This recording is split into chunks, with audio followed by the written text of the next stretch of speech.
de número 10,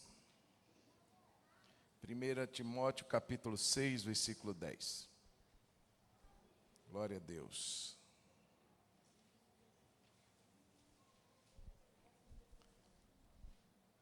Está na tela também.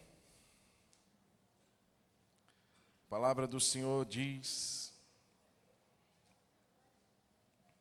1 Timóteo capítulo 6, versículo 10. Vamos ler juntos? Vamos pegar na tela, porque a gente lê numa versão só. Porque o amor ao dinheiro é a raiz de todos os males.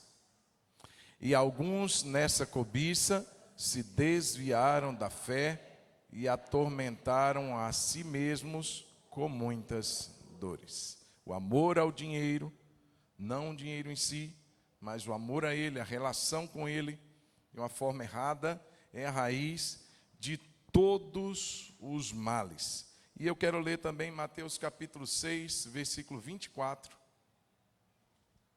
Mateus 6, 24, também conhecido, palavras de Jesus, leiamos juntos. Ninguém pode servir a dois senhores, porque ou irá odiar um e amar o outro, ou irá se dedicar a um e desprezar o outro.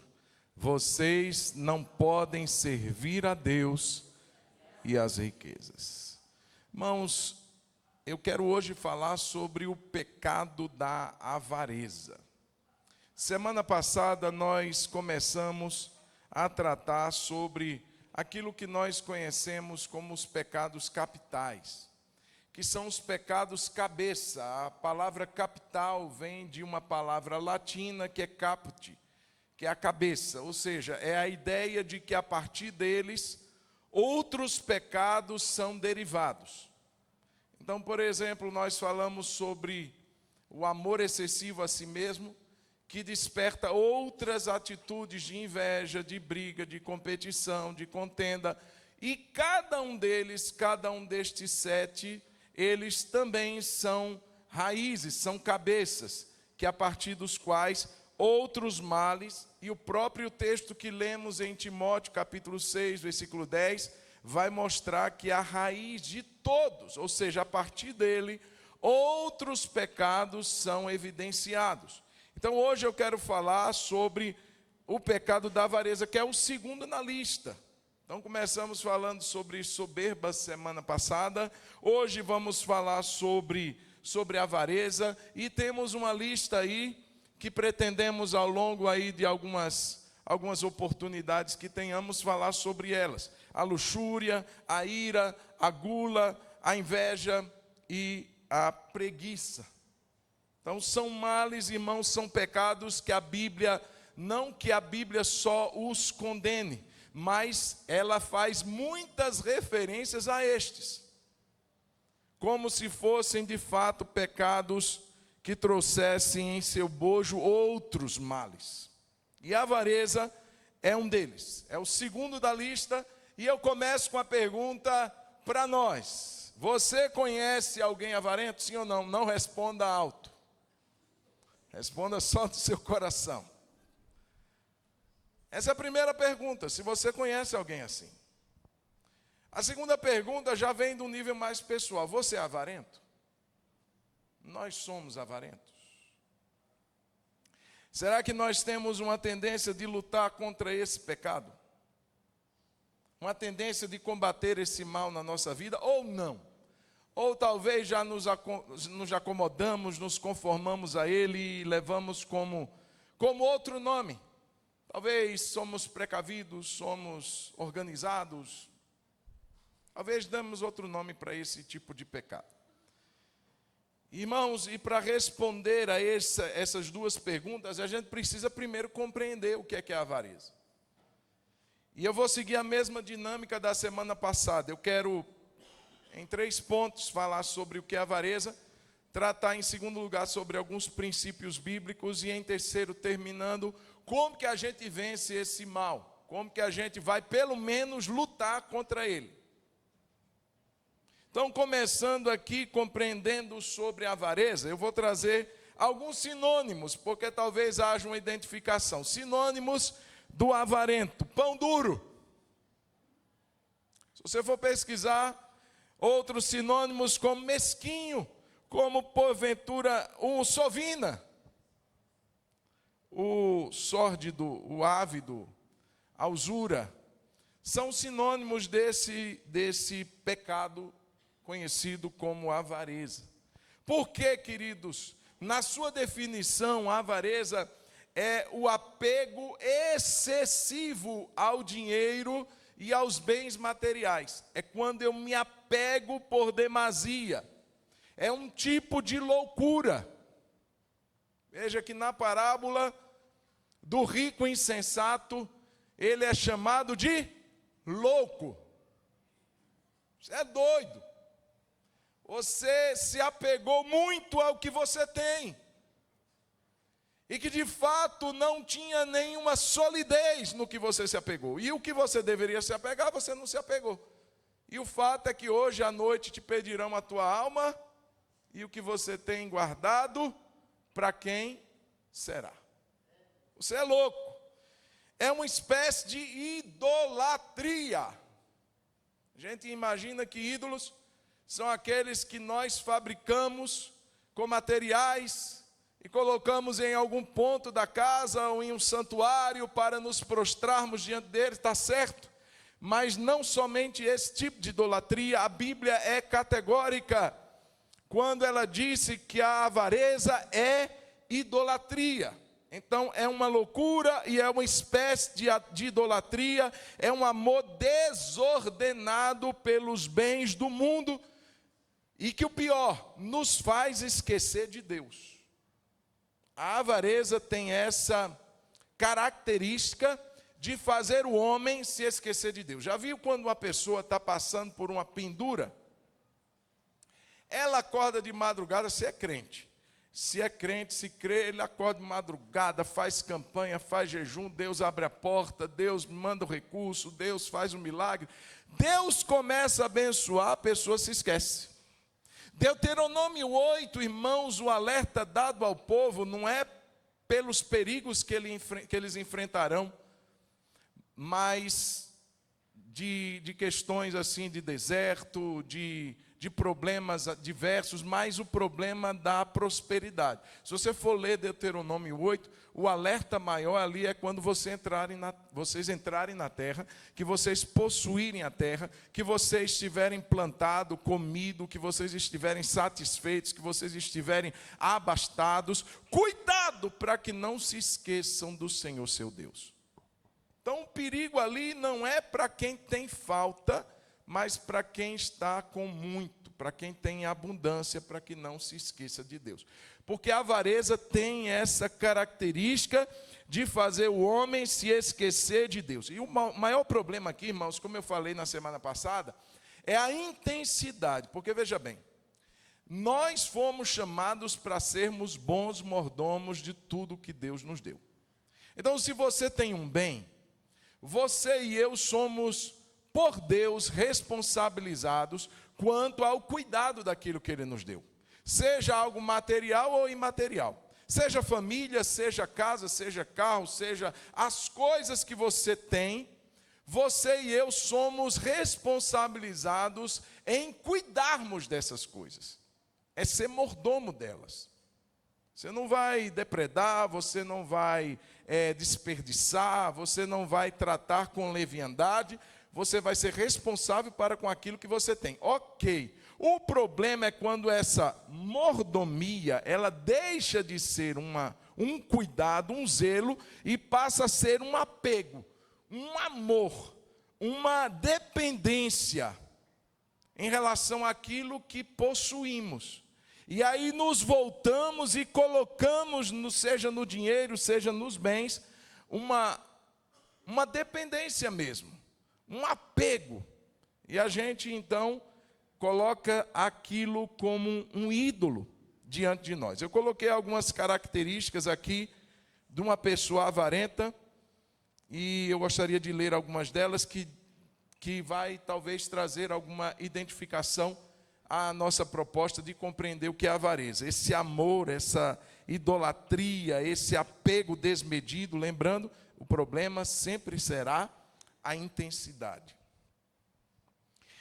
Características do avarento. Irmãos, olha só. Ele é uma pessoa insegura, mesmo tendo o suficiente. Essa é a primeira característica. Ele tem, não é que tem falta, não. Ele tem suficiente para ele, para a família dele, mas ainda assim ele se sente uma pessoa insegura e ele sente um desejo ávido de acumular, acumular, acumular e acumular. Mesmo tendo, mesmo sabendo que não vai morrer de fome, mas ele tem um desejo e se sente bem quando ele consegue acumular um pouco mais. Lembra da parábola? Aquele homem rico, ele já era rico, mas o seu campo produziu com abundância e ele diz: minha alma, você tem depósitos para muitos anos. Come, bebe, folga. E esse foi o grande erro, a dependência que ele colocou no que ele tinha, sempre no intuito de acumular e nunca se sentir seguro. Dificuldade para ajudar. O avarento é alguém que tem dificuldade para doar, para ajudar, ele é apegado àquilo que ele tem, porque ele imagina, vai me fazer falta. Só que ele tem, mas ele tem sérias dificuldades em partilhar, porque ele pensa, se eu der, isso um dia vai me fazer falta. No que diz respeito ao contexto de igreja, o avarento é aquele que não oferta, é aquele que não acha necessário dizimar. Não, para quê? Não precisa. E ele sempre vai arrumar justificativas. Não sei o que é que vai fazer com esse dinheiro. Ah, mas e se isso? E se aquilo? E se aquilo outro? Ah, mas não tem na lei, é princípio do Antigo Testamento, e vai se cercar de justificativa. Irmão, não adianta tentar convencer o avarento, ele já sabe, não é questão de não saber, não é questão de ignorância, é questão de avareza. Ele colocou o dinheiro como ídolo, como um Deus, e ele não vai se desfazer, ele não vai trocá-lo por nada, nem que seja para dizimar, nem que seja para ofertar. E ele vive em função de 3 coisas: conquistar, manter e multiplicar. Não é que é errado fazer isso, presta atenção, irmãos, eu não estou falando, a Bíblia não diz que o dinheiro é a raiz de todos os males, mas a nossa relação com ele, é o amor ao dinheiro. O dinheiro em si é neutro, ele vem como algo de Deus, é Deus quem enriquece. A Bíblia diz que é Deus que nos dá o dom de adquirir riqueza, está lá na lei. É Ele quem enriquece a uns e empobrece a outros. Então Deus é a fonte, o problema, irmãos, é a nossa relação. Eu estou sendo repetitivo, não é o bem em si, não é o dinheiro em si, não é o quanto ganho em si, é a minha atitude em relação a Ele. Então aquele que é avarento, ele vive em função disso. Ele não tem mais o outro objetivo de vida, ele quer conquistar, manter o que ele conquistou e multiplicar o que ele já tem. Bom, mas se a minha relação interior for distorcida, aí é um problema.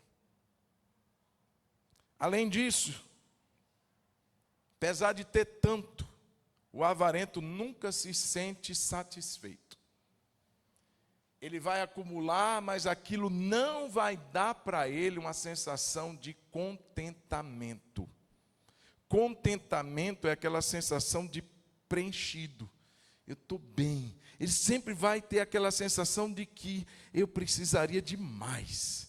Eu precisaria ter aquilo. Eu precisaria comprar aquilo. Eu precisaria investir mais. Sempre vai ter aquela sensação de vazio. Aí você pergunta, por que isso acontece? O cara tem tanto, mas ele se sente vazio interiormente.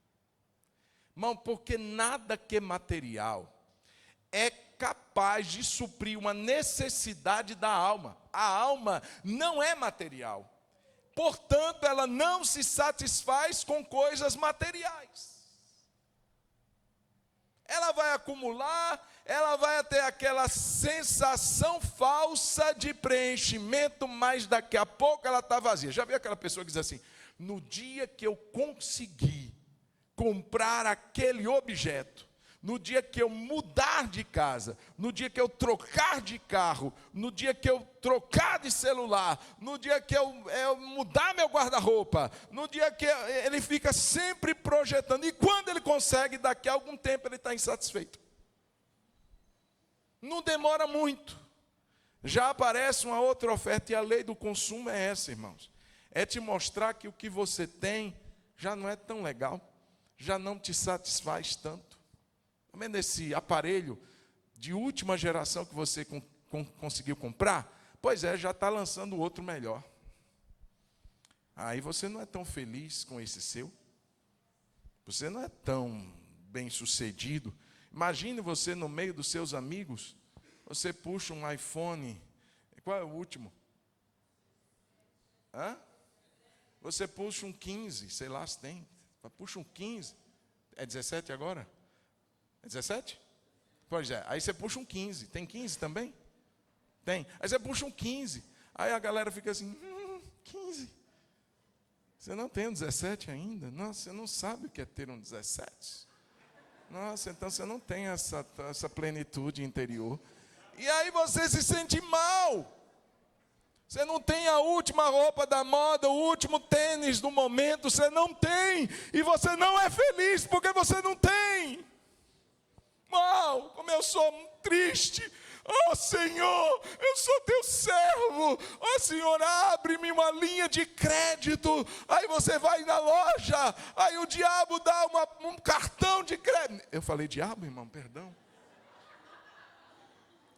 Aí você diz assim, vou parcelar em suaves prestações de 40 vezes e vou me sentir a pessoa mais feliz do mundo. Você está iniciando suas prestações, lança um outro melhor.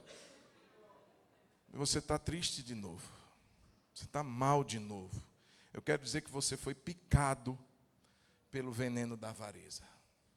Nós somos constantemente assediados, irmãos, todos nós, por esse tipo de mal. E o problema é quando cedemos e cedemos e cedemos e cedemos e cedemos. Nunca nos sentimos preenchidos. Você e eu nunca seremos satisfeitos, porque tudo que é material não satisfaz a sede de algo que é imaterial.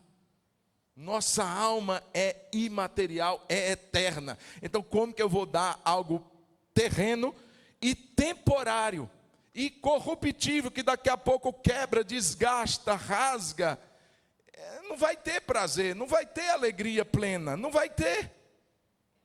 Além disso, é aquela pessoa que vive ansiosa por mais. O avarento, ele sempre está ansioso, ele sempre está querendo mais, ele nunca vai estar satisfeito. Os relacionamentos dele tendem a se prejudicar, principalmente os familiares, porque ele tende a ser alguém mais seguro. Eu não estou falando, irmãos, daquele tipo de administração que sabe a hora de gastar. Eu não estou falando de ser alguém descontrolado, mas o avarento, ele tem uma tendência maior de segurar até o que é básico, de segurar coisas que são necessárias até para o bem-estar da própria família, e ele vai começar a trazer esse tipo de desgaste por conta da sua mesquinhez. Além disso, irmãos, o avarento, ele tem uma outra maneira de se mostrar avarento, que não é necessariamente por segurar, mas é por esbanjar. E aí tem aquela pessoa que diz assim, eu não sou avarento, porque eu não sou essa pessoa que fica murrinhando. Eu sou aquela pessoa que, mão aberta. Eu sou a pessoa que dá festa regada com água de coco. Nada contra. Eu sou aquela pessoa, pastor, e a gente tem uma passagem na Bíblia que fala de um homem que esbanjou. Lembra do rico e do Lázaro? Só que tem um detalhe naquela história. A Bíblia diz que ele vivia todos os dias, irmãos. A Bíblia diz que ele vivia, não era uma vez por mês, não era na festa de aniversário, não, era todos os dias. Ele vivia esplêndida e regaladamente. Aquilo dá uma ideia de ter uma festa realizada todos os dias. Só que você lembra que nessa história em si, tem um homem chamado Lázaro, que vivia à casa daquele homem rico. Vivia querendo comer, a menos que fosse as migalhas que caíam de sua mesa. E aquele rico não dava nada para aquele homem. E aí nós temos a figura de um homem avarento, só que em uma outra esfera, num outro aspecto, que não é o reter, é o esbanjar. Ele esbanjava, mas a diferença, irmãos, do primeiro que retinha, é que, apesar de esbanjar, ele só esbanjava para si. Ele era fechado para ajudar o outro. O Lázaro estava lá querendo comer e ele não dava nada. Então é aquele que, além de tudo, ele vive para si mesmo. A semelhança do avarento que retém, ele também só vive para si. Ele gasta, ele esbanja, ele compra, mas é para ele. Ele não tem para compartilhar, ele não tem, ele dá um churrasco para ele mesmo. Ele faz festa só para ele, tem gente do lado dele com fome, ele não está preocupado com aquilo, ele está satisfeito em apenas se satisfazer. Esse é um outro aspecto. E é importante salientar isso, porque muita gente diz assim: eu não sou avarento, pastor, olha só, eu sou aquela pessoa mão aberta. Mas quando diz respeito a ser mão aberta para o outro, ele não é, ela não é. É um avarento da mesma forma. Além disso, irmãos, existem consequências sociais desse mal chamado avareza. Eu estou falando no nível pessoal, no nível individual, mas se a gente for perceber, irmãos, esse mal, essa desgraça da avareza, ela acaba com qualquer sociedade. Aí você vai ter problemas como desigualdades sociais, concentração de riqueza. Irmãos, eu estava vendo uma reportagem essa semana, semana passada, não foi essa semana, que falava sobre uma atitude do milionário Bill Gates. Eu não sei se você chegou a ver essa reportagem, e eu fui conferir hoje novamente. Ele é um dos homens mais ricos do mundo. E ele fez um propósito, ele tem uma fundação que auxilia na questão da pobreza, da educação, da fome e outras coisas mais, projetos na África. E ele, irmãos, decidiu, porque ele foi impactado por um livro, o Evangelho da Riqueza. Ele decidiu, então, até 2045, 20 anos ele vai ter para isso, de colocar 99% da sua riqueza em favor das causas humanitárias. Aí perguntaram: mas seus filhos? O cara é rico demais. Ele vai deixar 1% para os filhos. Mas 1% para os filhos dá para eles viver a vida toda, os netos dele, dá para viver a vida toda. É muito dinheiro. Ele decidiu investir 99% em 20 anos. Ele quer se desfazer de toda a sua riqueza, 99% dela. E ele ainda vai ficar muito bem, seus filhos ainda vão ficar muito bem, seus filhos ainda vão ficar muito ricos, ainda vão ter herança, ainda vão ter muito dinheiro, ainda vão ter muito recurso. Mas, irmãos, ele vai dedicar 99% para as causas humanitárias. A ideia é que ele gaste ao longo desses 20 anos mais de 200 milhões de dólares. E eu fico pensando, o cara não é crente. E ele está entendendo que ontem eu via um coveiro dando uma reportagem. E ele entrava dentro da cova. Ele está vendo aqui, ó, 80 centímetros, é para que você vem? E não tem gaveta. Não tem gaveta aqui dentro. Você está juntando, você não vai trazer para aqui. E a pura verdade, irmão. Jesus falou para aquele rico: irmãos, eu não estou pregando aqui evangelho da mendicância, eu não estou pregando aqui franciscanismo, eu não estou dizendo para você e eu fazemos voto de pobreza, vendermos tudo que a gente tem e dar ao Senhor. Eu não estou falando isso. Mas eu estou estou trazendo a nós, nessa noite, uma reflexão sobre qual é a nossa atitude em relação ao que Deus tem nos dado. Em relação àquilo que temos como posse, como dinheiro. E se vier, irmãos, eu estava pensando, a gente fica... Aí eu comecei a pensar, imagine se de repente você soubesse que você tem uma quantia ilimitada de recurso para você fazer o que você quiser. Imagine que você acordasse com uma notícia de que você ficou trilhardário. Que você não tem mais problema nenhum. Que você pode fazer o que você quiser. Você tem, como diz aquela passagem, minha alma você tem depósito para muitos anos. Você não vai ter falta de nada até o dia do seu tataraneto morrer. Você sempre vai ter e vai deixar, seus netos vão ficar milionários. Você vai, irmão, um poder ilimitado, você já imaginou isso? Eu pergunto, você viria domingo que vem cultuar Jesus aqui? Você não viria. Porque você talvez pensasse que esse irmão que está do seu lado ia pedir emprestado.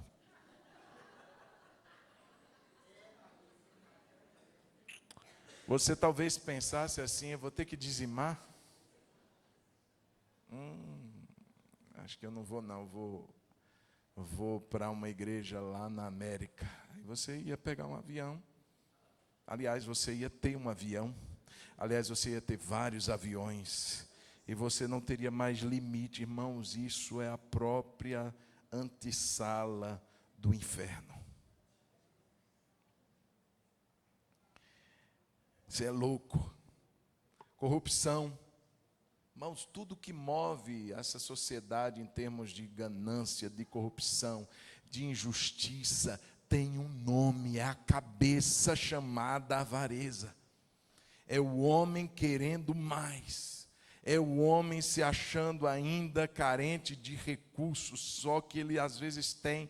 Ele tem o que comer, ele tem o que beber, ele tem o que vestir, ele tem onde dormir, mas ele está insatisfeito, porque ele não tem aquele último recurso, aquele último aparelho, aquele último tênis, aquela última roupa, aquele melhor carro, aquela melhor casa, ele não tem, e ele vai dar a vida dele para ter, e não importa o que ele tenha que fazer, não importa que valores ele tenha que negar, se necessário vender a alma para o diabo, ele vende. Porque isso lhe garante uma sensação de bem-estar, de segurança, exploração do trabalho, destruição de meio ambiente e assim por diante, irmãos. A gente tem uma série de problemas advindos desse mal chamado avareza. E eu queria rapidamente que a gente falasse ou passasse por algumas verdades que a Bíblia traz. Prepara aí, por favor. Ô Jéssica, primeira coisa, você já viu comigo, Mateus 6, 24. Eu quero que você, por favor, Jéssica, coloque para mim a imagem do Mamon. Irmãos, me dá licença, eu estou com calor. Só tem aquele ligado. Eu não liguei esse por amor à minha sogra, que ela já olhou para mim com a cara de frio. Ele disse, você vai ligar? Eu digo, vou, o de trás. Eu estou com calor, irmão, então me perdoa, eu vou tirar o blazer aqui. Coloca para mim, por favor, Jéssica.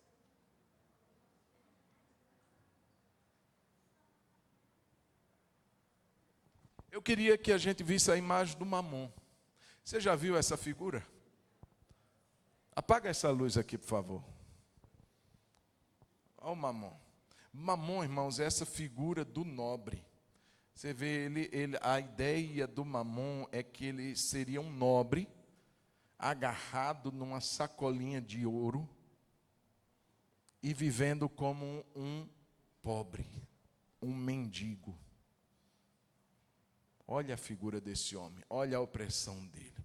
Ele está ávido, se você for olhar, porque a imagem talvez não esteja bem, mas olha o olhar dele, o olhar de alguém que está protegendo a sacolinha dele. O ouro que ele tem, ninguém toma, não dou, não reparto, eu sou um nobre, mas vivo como um andarilho, vivo como um pobre, um indigente. É isso que Mamon faz. Mateus, agora pode voltar, coloca para a gente os textos. Mateus 6:24, você leu comigo? Ninguém pode servir a Deus e as riquezas, no grego é mamon, irmãos. Por isso que essa ideia, mamon é riqueza. Por isso que Jesus faz esse intercâmbio. Olha só, como que a gente serve a um Deus? Ninguém pode servir, ou o odiará ou amará. O que é que a gente faz com Deus? A gente ama aquele Deus. E ele diz assim, ou se dedicará ou desprezará o outro. Então, quando a gente ama um Deus, a gente ama, a gente serve e a gente se dedica.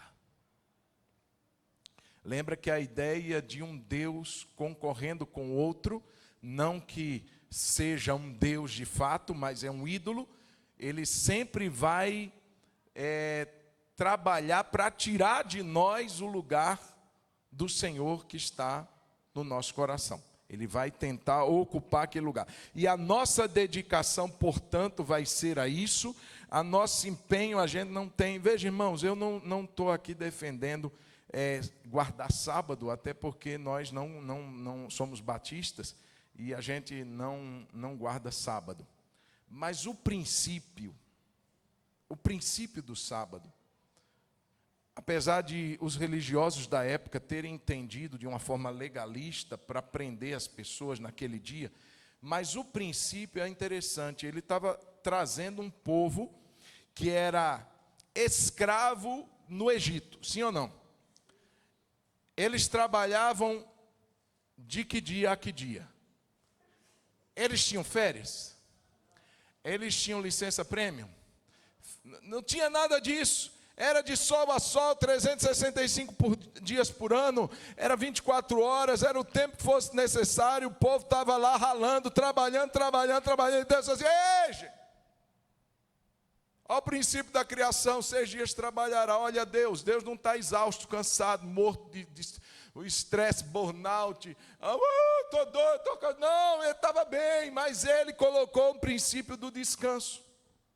E é de 6 dias trabalharás e no 7º descansarás. Aí ele pega um povo que é escravo, que não está acostumado a descansar. E diz, agora vocês vão guardar um sábado. E sabe quando a gente está ensinando criança? A gente tem que ensinar de uma forma mais incisiva. Foi assim que Deus fez. Se vocês não guardarem um sábado para santificar, vocês vão morrer. Então o povo tinha que aprender a isso. Mas, irmãos, quem vive na graça, a gente extrai o princípio. Qual é o princípio? É que a gente, veja, Deus diz assim, se você parar um dia de trabalhar, o mundo não vai ser destruído. Eu descansei um dia e o mundo continua operando as coisas. Por que a gente dorme, gente? Dormir é um princípio de fé. Deus dá aos seus amados enquanto eles... Não é princípio para preguiça não, até porque preguiça é pecado também, viu? Mas é uma atitude de fé, é Deus dizendo assim, ei, você está dormindo, mas eu continuo trabalhando. Quando você dorme, as coisas estão acontecendo. O mundo não precisa de você. Descansa. Você acha que tudo depende da sua vida. Vai ter um dia que a gente vai dormir e não vai acordar mais. E aí? Não, se a igreja depende de mim. Depende não, irmão. Olha, se tem uma coisa que a igreja aqui não depende, é de mim. Porque no dia que eu morrer, vai vir outro pastor. Está dando para entender? E a igreja continua avançando. E talvez alguns irmãos dizem assim, nossa, que bênção esse pastor que chegou, né? Nossa, é bem melhor do que aquele que estava. Já viu a viúva? Não todas. Mas tem viúva que lá para frente, ela está curada. Igual eu conheci uma senhora, esses dias, pregou para a gente na reunião de pastores, que tivemos terça-feira, irmã Guiomar, bênção de Deus, a gente quer trazê-la aqui, né, pastora Wanda? Ela ficou viúva, esposa de pastor, 14 anos ficou viúva, e casou com um outro pastor. Está casado. E está feliz. Tem umas coisinhas que ela diz assim, precisa mudar assim, assim, né? Mas sempre vai ter. E vai chegar lá na frente, vai estar curado e vai dizer assim, nossa, esse daqui é mais carinhoso. Esse daqui abre a porta do carro para mim. Aquele outro arrancava o carro. Aí você está lá na cova. Graças a Deus não está ouvindo nada disso, né? Mas deixa eu dizer uma coisa, ninguém, irmãos, é indispensável. Deus está dizendo, descansa, filho. O mundo não precisa de você para girar. Descansa, eu estou cuidando de você até quando você dorme. Eu estou cuidando de você até quando você tira férias, ô varão. Descansa. Tem um dia para você desplugar. Não, pastor, não posso. Um dia você vai parar, um dia eu vou parar. E aí, irmãos? Louco!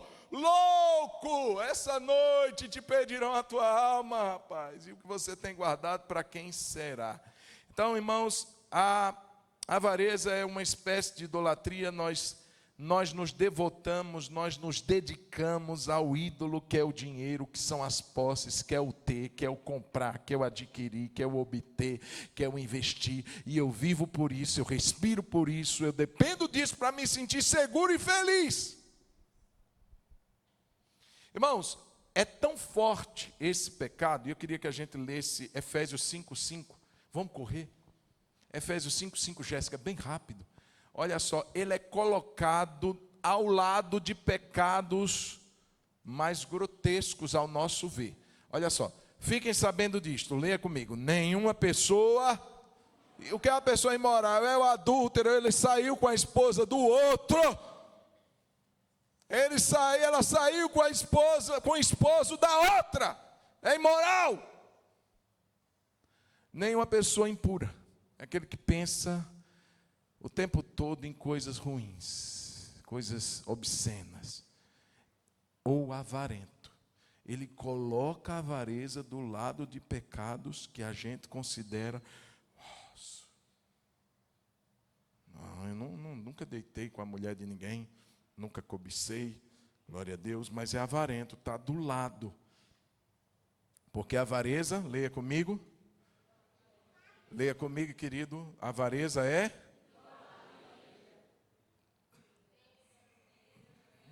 É porque eu cortei o texto. Vamos ler do início. Vai lá, volta lá, a primeira parte. Fiquem sabendo disto: nenhuma pessoa imoral, impura ou avarenta, porque a avareza é idolatria, tem herança no reino de Cristo e de Deus. Moral não vai para o céu, deitou com a mulher do outro, deitou com o marido da outra. Piriguete, sirigaita. Não vai para o céu. O avarento também não. Colossenses, capítulo de número 3, versículo 5, também na mesma linha. Portanto, façam morrer tudo que pertence à natureza terrena. 2 pontos. Imoralidade sexual, impureza, paixões, maus desejos e a avareza, que é idolatria. Hebreus capítulo 13, versículos 5 e 6. Vamos lá, rapidinho, Jéssica. Estou colocando a Jéssica hoje no aperto. Porque a vida de vocês, vamos ler juntos. Que a vida de vocês seja o quê? Isenta de quê? De avareza. Aí ele vai dar a solução. Contentem-se. Ou seja, esteja satisfeito. Contente. Não é acomodado. Pastor, eu estou morando numa casa, é só começar a chover que molha tudo. Mas eu me contento com o que eu tenho. Não, isso é acomodação. Isso é preguiça. Não é isso que a Bíblia está dizendo. É contentamento. Você não precisa ter tudo da última geração para ser pleno. Você não precisa estar na high society, você não precisa ter tudo que os influencers têm. Você não precisa para se sentir plena, não precisa. Essa é a ideia de contentamento.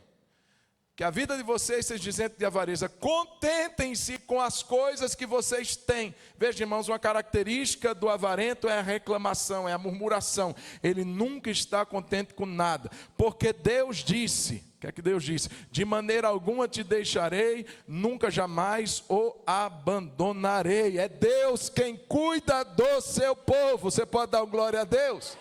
Deus cuida de nós, irmãos. Ah, pastor, então eu não preciso mais trabalhar. Espera o pecado da preguiça chegar. Não é isso, irmãos. Mas é entender que Deus está cuidando de nós. A gente está fazendo aquilo que Deus disse para a gente fazer. Trabalhando com sinceridade, com honestidade, e Deus está ali cuidando de nós. A gente não precisa passar a perna nos outros, a gente não precisa dar boicote nos outros, a gente não precisa fazer transações ilícitas, a gente não precisa ficar com o Pix que caiu na nossa conta de maneira errada, a gente não precisa nada disso. A gente tem que devolver, tem que ser honesto, tem que ser verdadeiro, porque Deus está cuidando de nós. Amém, irmãos? Seja contente. 1 Timóteo capítulo 6, a gente vai ler daqui a pouco. Esse daqui, calma.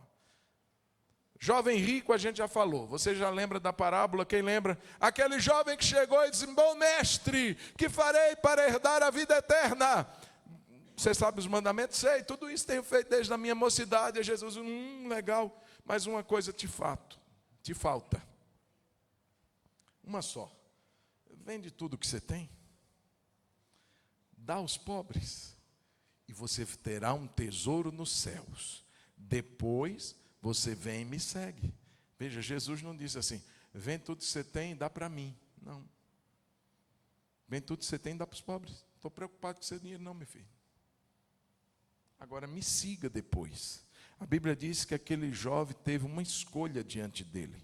O que ele estava ali querendo saber era sobre a vida eterna. E Jesus dá uma escolha para ele. Se você continuar seguindo Mamon, você não terá a vida eterna. Então eu estou te dando uma opção de você ter a vida eterna. Venda tudo que você tem, porque você está escravizado a esse Deus chamado Mamon. Desfaça dessa avareza que você tem e me siga. E a Bíblia diz que esse jovem se retirou entristecido, porque ele tinha muitos bens. Veja que a avareza o prendeu com relação a desfrutar do convite de Jesus. Quando eu disse que a avareza ela nos afasta de Deus, é porque de fato ela nos afasta. E aí, irmãos, depois, uma última parábola que Jesus conta é a do rico. Eu queria que a gente fosse lá rapidinho, vamos correr. Você me dá 5 minutos? Sim ou não? Eu prometo que eu não vou prometer nada. Vai que não dá para cumprir, mas já estou terminando, estou correndo. Vamos abrir lá em Lucas capítulo 12. Essa parábola, irmãos, é uma parábola que traz um divisor de águas. Você vai ver que, eu vou tentar resumir aqui, capítulo 12 de Lucas. Verso 13, Jesus começa aqui com uma situação de um camarada que queria que ele repartisse a herança, e aí no verso 16 ele já entra na parábola, dizendo: o campo de um homem rico produziu com abundância, então ele começou a pensar: o que farei, pois não tenho onde armazenar a minha colheita? Até que disse: já sei, destruirei os meus celeiros, construirei outros maiores, e aí armazenarei todo o meu produto e todos os meus bens. Então direi à minha alma: você tem em depósito muitos bens para muitos anos, descanse, come, beba e aproveite a vida. Mas Deus lhe disse: louco, esta noite lhe pedirão a sua alma, e o que você tem preparado para quem será? Assim é o que ajunta tesouros para si mesmo, mas não é rico para com Deus. Irmãos, tinha algumas coisas que são muito características aqui do avarento. A primeira coisa, você viu, ele só pensava em si. Se você for olhar dos versos 17 ao 19, são mais de 10 vezes o pronome pessoal usado. Meu, eu, minha, meus celeiros, meus produtos, minhas colheitas, minha alma, tudo era dele. Você não vê nenhuma menção ao outro. O avarento só pensa em si. As prioridades dele eram invertidas. Você vai ver ele colocando os bens primeiro e a alma depois. Ele fala do celeiro, do produto, ele fala do armazém que ele faria, ele fala de 4 coisas anteriores que são reflexo do que ele possuía. Por último, em 5º lugar, ele diz assim: então eu direi a minha alma. É uma pessoa que não se preocupa com a alma dele. Aí Deus vai falar lá no verso 20, se você for olhar verso de número 20, o que é que Deus coloca primeiro? É a alma ou as coisas? Leia. Mas Deus lhe disse: louco, esta noite lhe pedirão a sua. Deus colocou em primeiro lugar a alma dele. E depois ele vai dizer assim: e o que você tem preparado, ou seja, as suas coisas. Primeiro é a sua alma. O avarento não pensa na alma dele em primeiro lugar. Para que orar? Para que jejuar? Para que ir à igreja? Afinal de contas, o pastor pede dinheiro para ele ficar rico. Para que buscar Deus? Eu preciso de Deus? Para quê? Eu já tenho tanto. Você vê que ele nem ora. Ele está falando de si para si. A conversa dele é com ele mesmo. Eu direi a minha alma. Eu falarei para mim mesmo. Ou seja, eu não tenho nada que conversar com Deus. Nem muito menos com os outros. Nem esposa tem nessa história, irmão. O avarento não quer nem saber a opinião da varoa.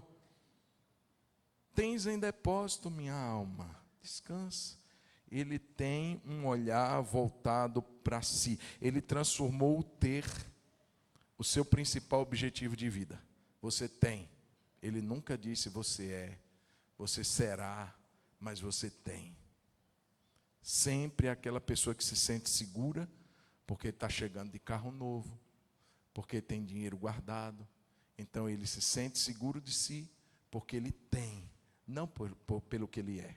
Assim é o avarento. E ele se achava dono de tudo. Direi a minha alma. Aí tem uma pergunta que é feita. Esta noite, louco, te pedirão. Essa expressão te pedirão era usada em casos de pessoas que pediam algo emprestado e precisavam devolver. Então, você pediu uma caneta emprestada, então esse termo usado, vão te pedir esta caneta, é uma atitude de alguém que está devendo, pegou emprestado e não devolveu. E ele está dizendo aqui que a alma dele não era dele, era emprestada. Essa vida doidão que você tem aí, ó, não é tua não, rapaz.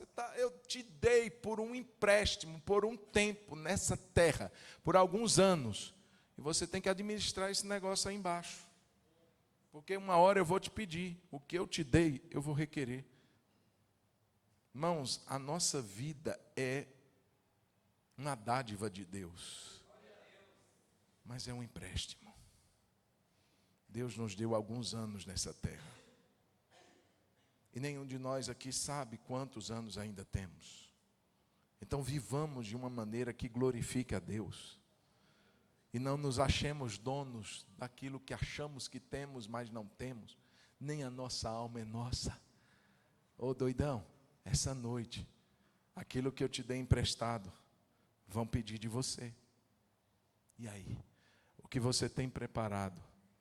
Para quem será?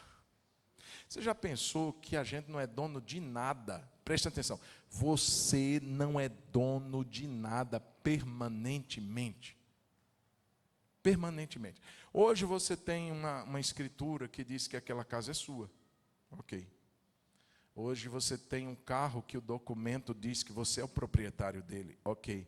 Mas permanentemente, daqui a uns anos, talvez esse carro não seja mais seu.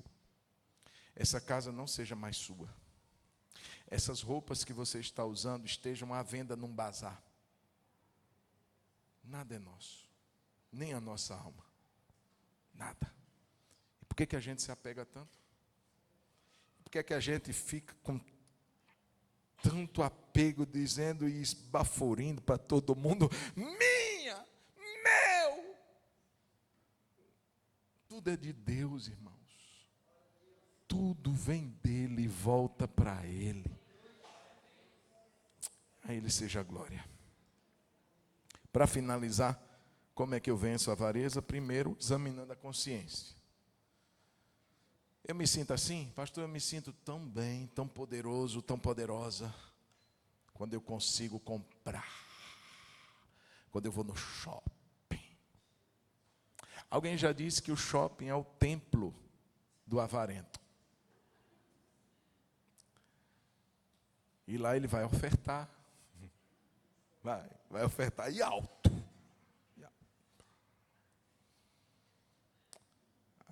Lá ele vai cear da praça da alimentação. Tem tudo. Para o avarento tem tudo. Então reconhecer isso. Se eu me sinto alguém quando eu consigo mais. Pelo que eu tenho, eu me sobressaio. Eu não sou como aqueles preguiçosos da minha família que não conseguiram nada na vida. Eu sou próspero, eu sou poderoso, eu tenho. Se eu me sinto assim, o veneno da avareza me alcançou. Eu tenho que fazer um exame da minha consciência, eu tenho que confessar isso a Deus, eu tenho que pedir perdão, eu tenho que jejuar para Deus isentar a minha alma desse mal, fazer morrer essa natureza. Da mesma maneira como eu tenho que fazer morrer a imoralidade, a mentira, a impureza, eu preciso fazer morrer a avareza. E a ideia, irmãos, é praticar a virtude oposta. Como assim? O que é oposto à avareza? A generosidade. E aí eu queria que a gente lesse, vamos lá, Jéssica, isso para terminar, 1 Timóteo capítulo 6, versículo 18. Eu só falei umas 3 vezes que eu ia terminar, viu, irmão? Geralmente eu falo mais. 1 Timóteo capítulo 6, agora é para valer. Vamos ler juntos. Volta um texto, volta um versículo. Vamos ler?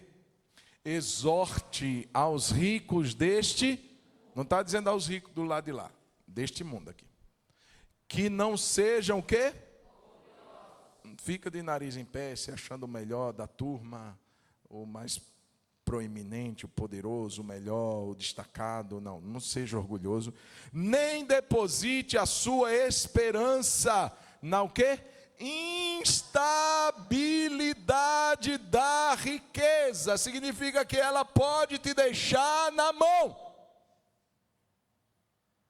Muita gente, queridos, na época do Collor, quem lembra vai ter essa sensação do que aconteceu quando ele bloqueou as contas de muita gente. Irmão, tudo que a pessoa tinha investido, tudo que a pessoa tinha guardado, ele bloqueou, perdeu tudo. Irmão, o que foi de gente se matando naquela época? Porque quando olhou para a conta num dia, estava no azul. Olhou a conta no outro dia, estava no vermelho, despencando, sem freios. Perdeu tudo.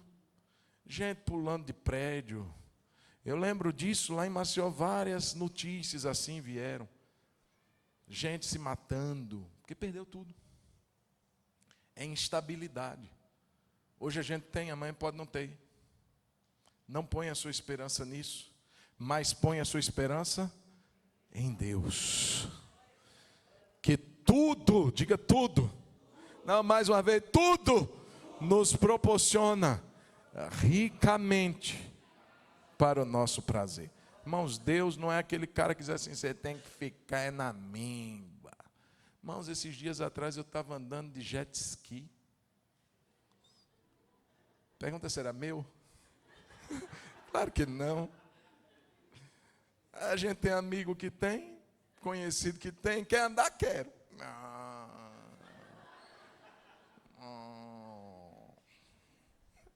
A gente vai em lugar legal, come a comida boa, às vezes não pagou nada por aquilo. É o outro que diz assim, vem comer aqui.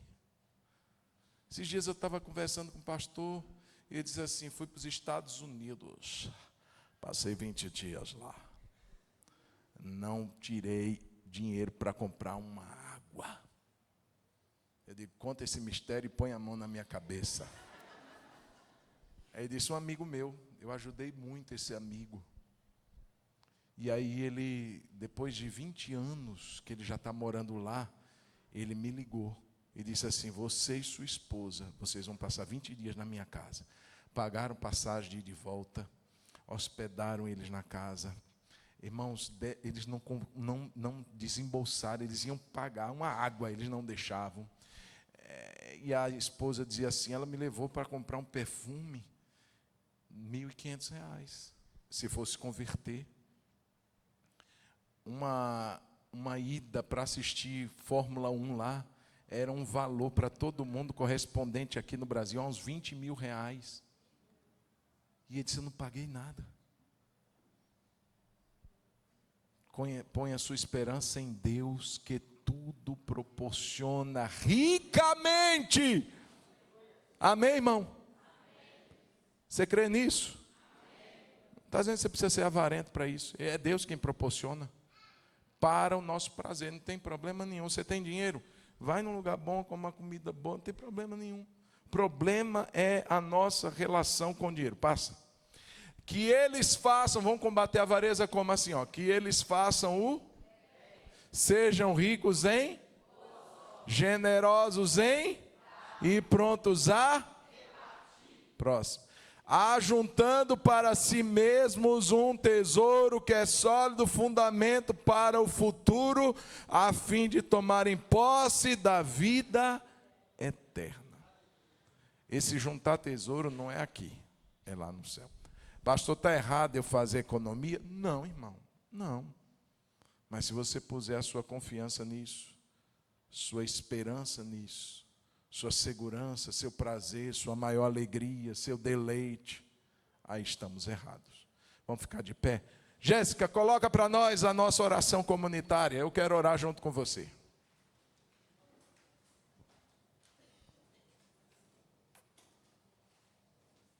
Irmãos, a avareza é um mal cabeça, capital, raiz de todos os males. E volto a dizer, pode ser rico? Pode, eu ministro que você será rico.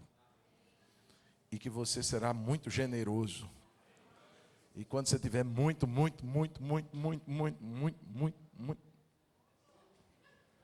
Recebe aí, irmão. Quer não? Então pode me dar, vai. Você não vai ser avarento. Eu não vou ser avarento. Nós não seremos avarentos. Amém, irmãos? Vamos fazer uma oração juntos? Coloca para nós, Jéssica, por favor. Vamos cantar essa canção? Bora. Logo depois da canção a gente ora, desce para comer churrasco, louvado seja Deus, aproveitando essa mensagem. Olhe para quem está do seu lado e diga assim, se Deus tocar no seu coração. O churrasco é R$10.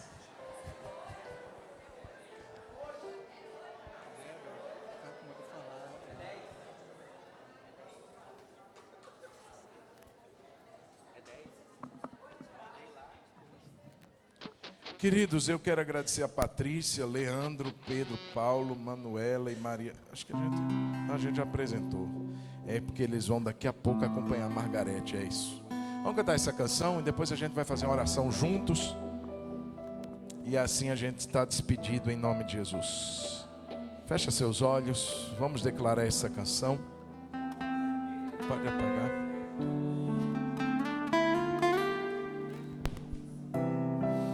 Aleluia.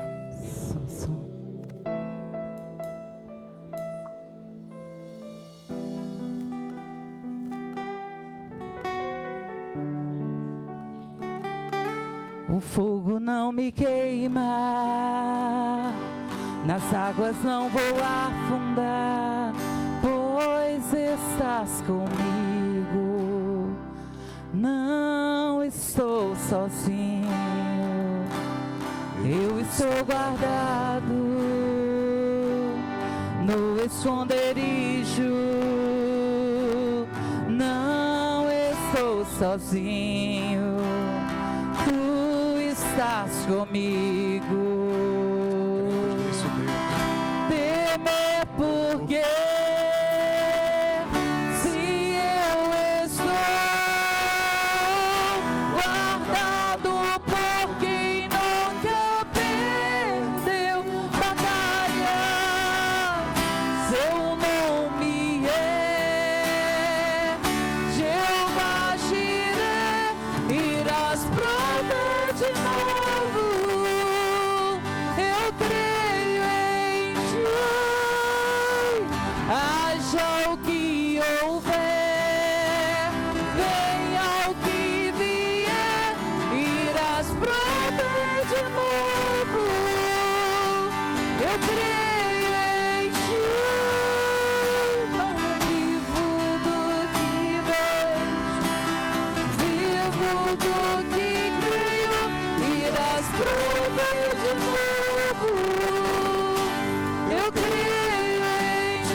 Deus, nossa confiança está em Ti, Senhor.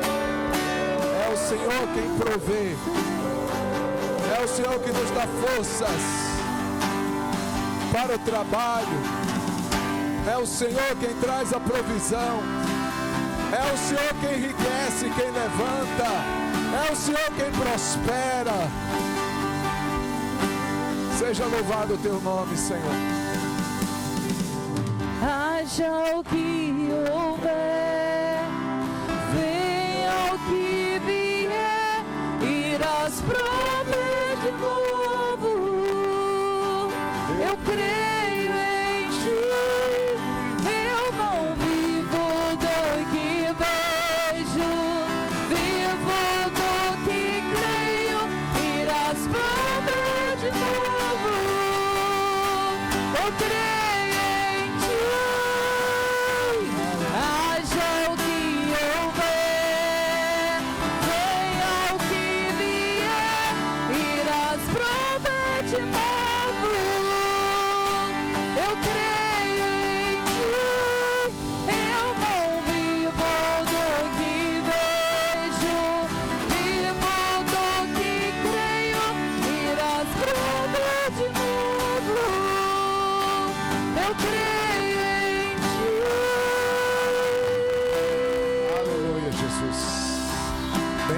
Seja o Teu nome. Irmãos, nós vamos fazer uma oração juntos. Olha para nós, Jéssica. Está todo mundo enxergando bem aí? Vamos fazer essa oração. No 3. Senhor Deus, hoje nos colocamos diante de Ti para confessar que muitas vezes confiamos mais no dinheiro do que na Tua provisão. Perdoa-nos por toda avareza, egoísmo e apego aos bens materiais. Renunciamos agora ao amor ao dinheiro e à falsa segurança das riquezas. Declaramos que Tu és o nosso provedor e que nada nos faltará. Dá-nos um coração generoso, desapegado, que confia plenamente em Ti. Ensina-nos a repartir, a ajudar e a viver com contentamento. Entregamos a Ti tudo o que temos e somos. Confiamos na Tua fidelidade e descansamos no Teu cuidado. Em nome de Jesus. Amém. Amém. Amém.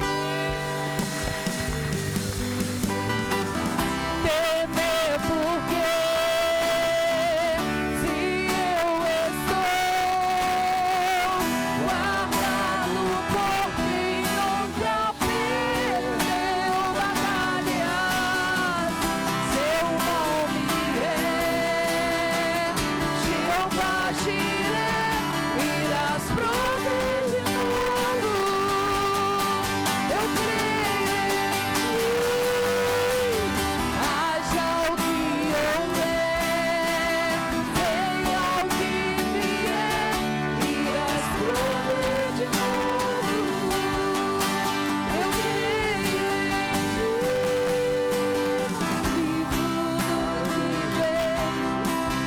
vivo do que creio, irás prover de novo.